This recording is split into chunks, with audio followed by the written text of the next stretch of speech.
According to recent analysis, Russia is outproducing the entire West in artillery shells by a ratio of nearly 3-1. But just what impact does this have on the battlefield? I'm Paul, U.S. Army combat veteran. Let's talk about it.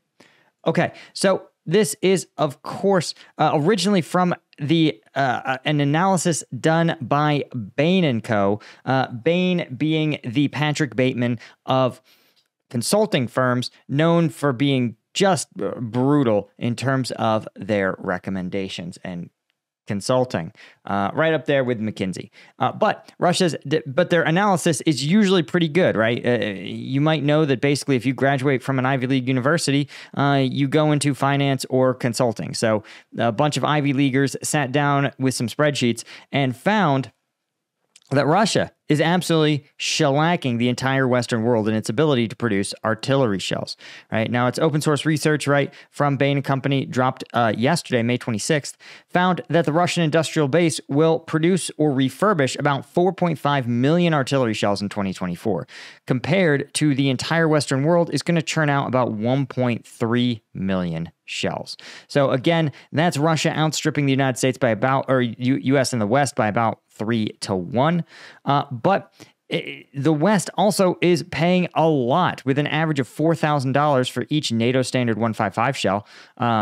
Though, according to Bain, this price varied significantly depending on the country of production, which of course makes sense, right? It's way cheaper to produce something in Poland or Latvia than it is to make it in the United States. But Russia is spending just $1,000 to produce one 152 shell.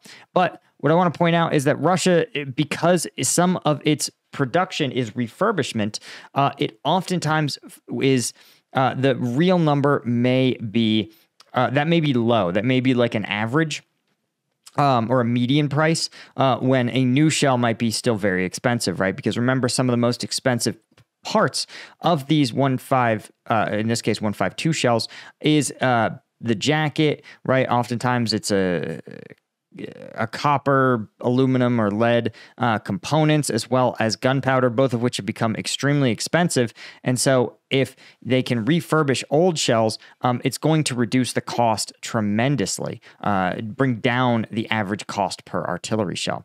But the reality is a little more complicated, right? When they talk about a Ukrainian, they say, listen, Western shells are just a lot more precise, right?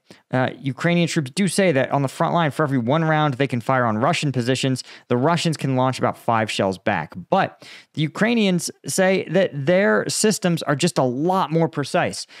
With 1, 2, or 3 shells, we can completely destroy a target, according to one Ukrainian artillery lieutenant. The Ukrainians, while they still need more supplies, they still acknowledge that relative to the Russian rounds, the NATO equipment is just superior. Right? Russian forces, we know, have been complaining. Even Russian mill bloggers themselves have acknowledged that the overuse of Russian artillery pieces is diminishing accuracy as barrels wear out. But also, many of the low-quality shells provided originally by North Korea, even when they're refurbished, still have serious quality control issues. ISW talks about this. Right, Russian mill bloggers talk about the gunpowder varying wildly. And as you guys know, an artillery shell with different amounts of gunpowder not only has a different charge and therefore a different ballistic trajectory, but has a different weight, meaning that both the weight and charge vary wildly, and therefore the accuracy and ability to calculate the trajectory can prove impossible, right?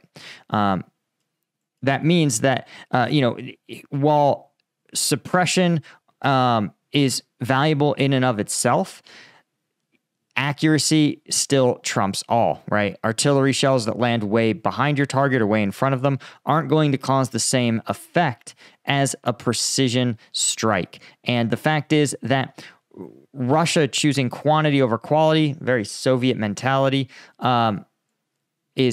might be offset by the high quality shells provided by the West.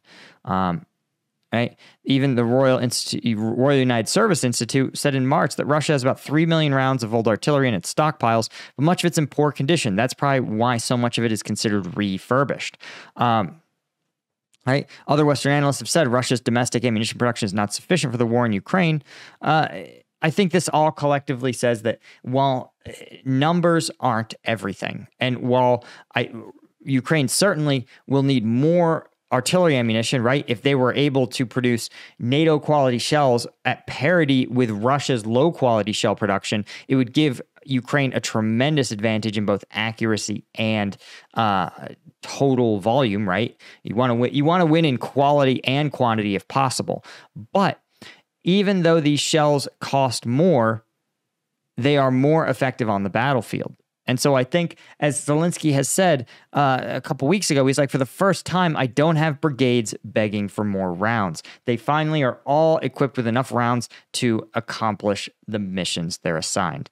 Now, does that mean that the Russian advances have been slowed? It seems like the answer is depends on who you ask, right? As of 5 hours ago, Russian forces are claiming that they have seized both the village of Ivanivka.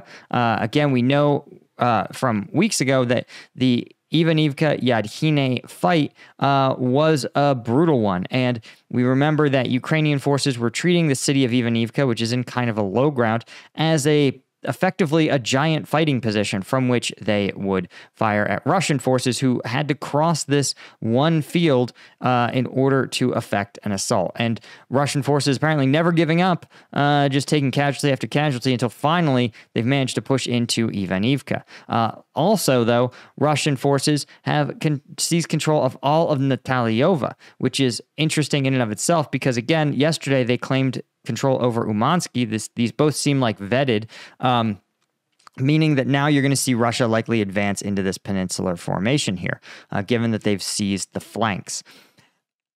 Overall, this is a sign to me that Russia's quantity strategy is still effective. But we're going to talk about how Ukraine can push back. But first, if you're feeling like you are under delivering on your efforts, you don't need more money, and you don't need Bain to tell you what to do. You just need Strike Gum. Strike Gum, 90 milligrams of caffeine in every piece. That's as much as an Amp Energy, as much as a Red Bull. Zero sugar, 100 milligrams of alpha GPC for further cognitive clarity.